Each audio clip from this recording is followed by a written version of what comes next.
Aujourd'hui, la plupart des activités qui détruisent la nature, elles sont parfaitement légales. Que ce soit les énormes activités minières, la destruction des forêts ou la surpêche dans les océans, elles sont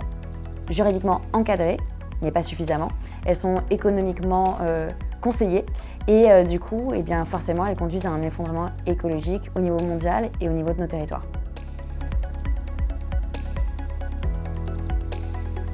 Il y a un mouvement mondial aujourd'hui qui vise à reconnaître la nature comme un sujet de droit et titulaire de droits fondamentaux. C'est un mouvement très présent notamment en Amérique du Sud et notamment en Équateur qui a reconnu en 2008 les droits fondamentaux de la nature dans sa constitution. Et aujourd'hui, on est en train d'essayer justement de faire advenir ce mouvement en France pour que demain, une forêt, un fleuve, une montagne puissent aussi bénéficier de droits fondamentaux et que toutes les entités naturelles, humaines et non humaines, puissent en bénéficier pour que notre droit à un environnement sain et que le droit de la santé et de la nature soient corrélés et donc puissent se renforcer.